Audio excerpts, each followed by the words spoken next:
encourage my soul, and let us journey on. Though the night is dark, it won't be very long.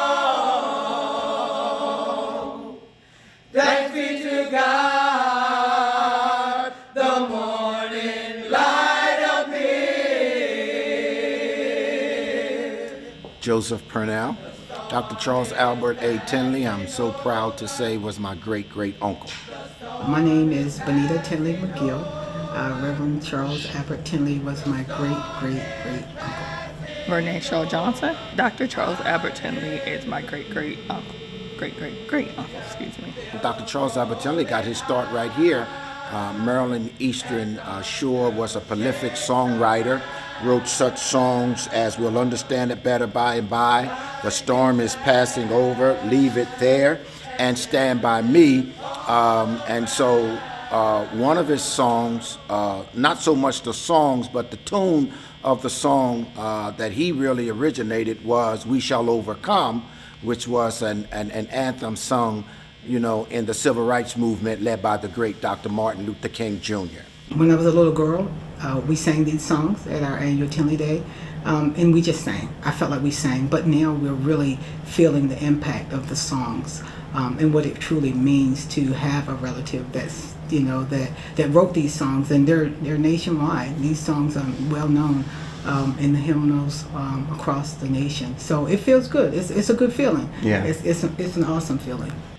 We get together and we rehearse for Tindley Day, and to hear us sing, hear us come together as a family, and our voices blend, and it's just like a feeling, a glow that you feel on the inside, and you're proud, and you're with your family, and we're all on one accord, not only singing, but we're all loving on one another, and the love comes out through the tunes, through the harmony that we have when we sing By and By, and how all the ad-libs come together, and to see my family gather is a blessing. And so when we sing to not only glorify God, but to honor Dr. Charles Albert Tindley. Has inspired us over the years. Like I said, we've been having Tindley Day for umpteen years, and it's all because we were just proud. We were proud of our heritage. We were proud of Reverend Tindley and what he did, and what he's continuing to do. I do think he's still continuing to make an impact in the world, and through the country. And so we're extremely proud. We come together, have Tindley's Day, every year, and then this is to celebrate him. And that's the main reason we do it, to celebrate him, celebrate our heritage, and celebrate our family. When my Aunt Suzette Tindley Robinson was attending the University of Maryland Eastern Shore in Prince William, Maryland, and Dr. Damaron Johnson, who was the director of theater there, she asked about descendants from the Tindley family because she wanted to do a play, and they did a Dr. Charles Albert Tindley play, God's Troubadour, at the University of Maryland Eastern Shore, and I think I was maybe in like the second or third grade, and I remember rehearsals and going down there and seeing the story being played out through the students. It was really something awesome, because I didn't realize that he went through so much to get where he was able to go as far as Tindley Temple and learning different languages and teaching himself the different things that at that time were frowned upon for African Americans, and then an African American male.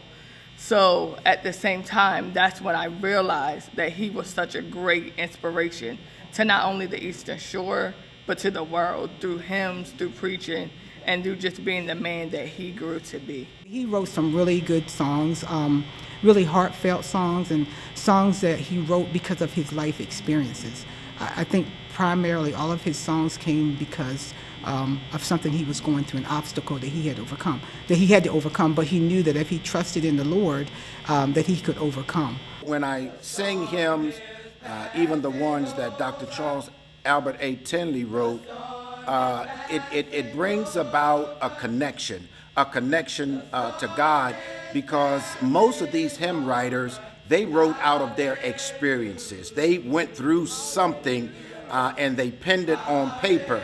And so that's just a great thing. I'm looking at not only Dr. Charles Albert A. Tindley, but Charlotte Elliott, who wrote Just As I Am. There's a story behind that.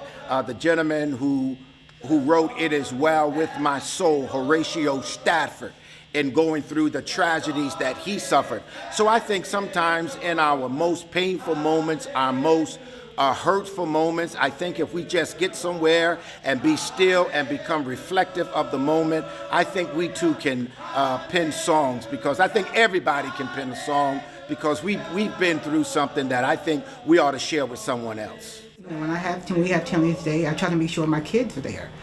Some of them are grown, but even at a young age, I started bringing them to Tenley's Day because it was just so important. And my daughter, to this day, still talks about Tenley's Day. It's so important that we have to keep the torch. We have to keep passing the torch from one generation to another.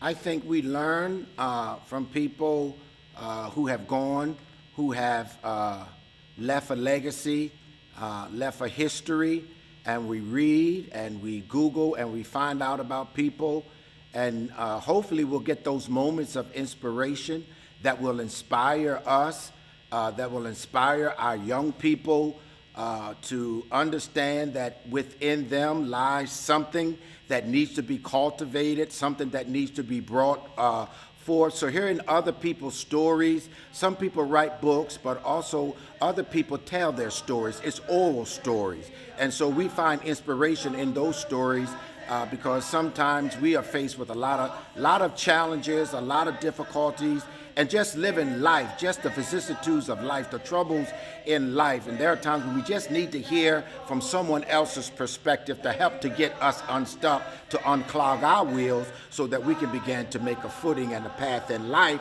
and hopefully do something that will leave a great legacy for others to follow. As an Eastern Shore descendant and someone that lives here, and I'm able to walk somewhere where he walked at one time and live where he lived at one time, it is truly a blessing. So I would like for the young people to know that you can achieve anything you put your mind to, as long as you go for it, continue to grow, continue to pursue, don't stop, don't quit. Just believe in yourself, just like Dr. Charles Albert Tindley believed that he could do it. He was a man from the Eastern Shore to go build one of the biggest churches in a city where he learned himself, he learned his family, and most importantly, he learned who God was in his life. And that's truly a blessing to be able to do that. So I hope that young people are able to see that you can achieve what you want to achieve, no matter the skin color. I hope they can take away that they can overcome adversity. He wasn't born with a silver spoon in his mouth. He was actually born from humble beginnings, but he persevered. He overcame his challenges. He couldn't read, couldn't write. So his mother died at an early age. So just let the young kids know that they can overcome anything. You have to have it inside of you. You have to, and if it's inside of you, if you have a talent, push that talent forward. Dig down deep and realize what you have and what you're capable of doing.